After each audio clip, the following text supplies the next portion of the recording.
Você está ouvindo Estudo para Culto Doméstico com o Reverendo Anderson Ribeiro, 14 de setembro de 2020, com o tema A Vida Piedosa, baseado no livro de Amós, capítulo 5, versículo 4 a 6.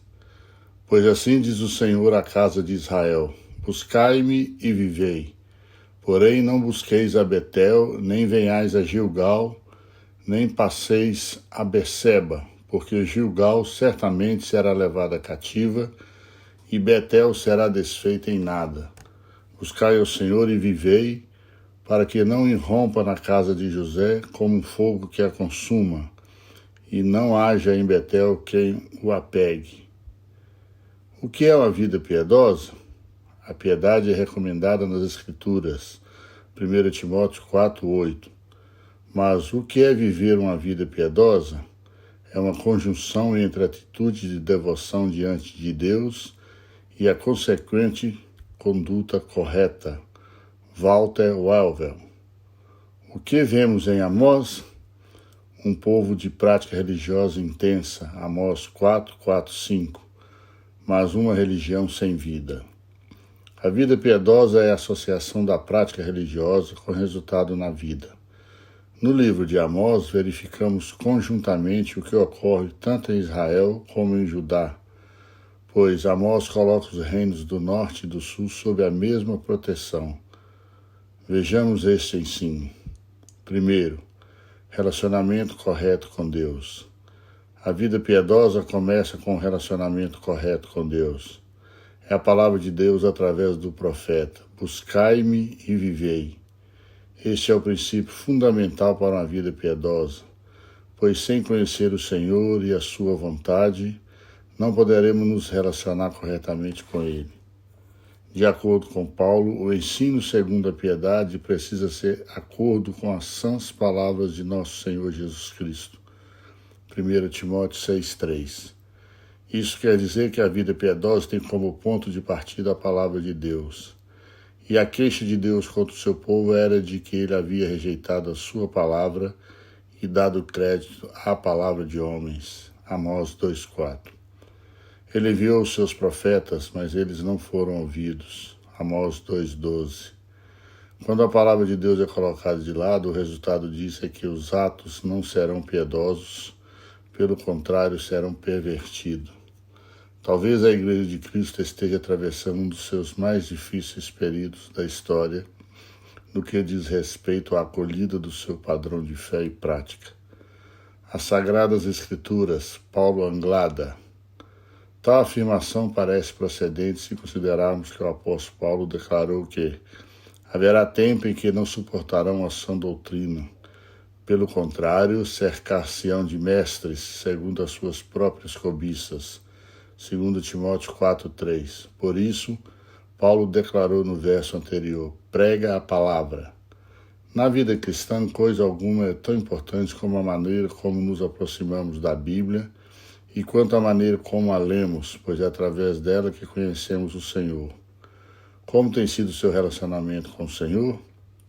Tem sido baseado em sua palavra? Segundo, arrependimento. Uma das características do ministério profético no Antigo Testamento é o conclame ao arrependimento. Quando o povo de Deus se apartava dele, ele enviava os seus profetas para que o povo se voltasse. Assim como os demais profetas que conclamavam o povo de Deus a se arrepender, não foi diferente com Amós.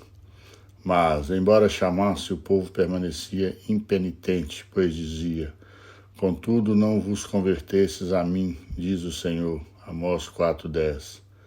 O povo de Deus havia se endurecido a tal ponto que nem mesmo as catástrofes como a fome, a seca, pestilência e terremoto, Amós 4:6-10, foram suficientes para levá-lo ao arrependimento.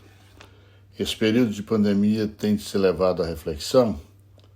Por muitas razões importantes, os evangélicos precisam reconsiderar a centralidade do arrependimento em nossa maneira de pensar a respeito do Evangelho, da Igreja e da vida cristã. Sinclair Ferguson. Quando você é confrontado com a palavra, você se arrepende, buscando o perdão do Senhor e mudando de atitude? A vida piedosa requer arrependimento. Terceiro, a vida diária. Na época de Amós, os centros religiosos estavam lotados, os sacrifícios eram oferecidos, as partes musicais do culto eram bem apresentadas. Mas por que o povo estava fazendo tudo isso? Deus lhe revela a intenção, porque disso gostais, ó filho de Israel. Amós 4:5. As pessoas iam aos cultos por causa de si mesmas e não por causa de Deus. Era a oportunidade para que eles mostrassem suas ofertas, suas músicas, seus rituais. Eles não estavam interessados em agradar a Deus, eles eram o centro do culto e não Deus. Mas como Deus vê tudo isso? Aborreço, desprezo as vossas festas. Amós 5, 21, 23. Mas Amós procura mostrar que um culto verdadeiro é transformador. Não é possível que o adorador se aproxime do Santo de Israel sem que transformações profundas aconteçam na sua vida. Em Amós há um convite para que o povo de Deus busque o Senhor para viver, pois ele torna a densa treva em manhã e muda o dia em noite. Amós 5:8. A ideia era que se o povo buscasse de fato a Deus, ele teria sua vida transformada, tal como aconteceu com Jacó. Sua vida tem sido transformada? Sua vida diária tem refletido o conhecimento do Santo de Israel, o Senhor? Clame por sua graça se você não tem sido transformado dia a dia. Motivo de oração. Que o Senhor seja glorificado nessa situação. Desenvolvimento de uma vacina para o coronavírus. Agradecer por aqueles que já se recuperaram. Profissionais da saúde. Pelos idosos e grupo de risco. Por aqueles que já estão internados por infecção do coronavírus. Pelo retorno às atividades. Pela Igreja do Senhor em todo o mundo.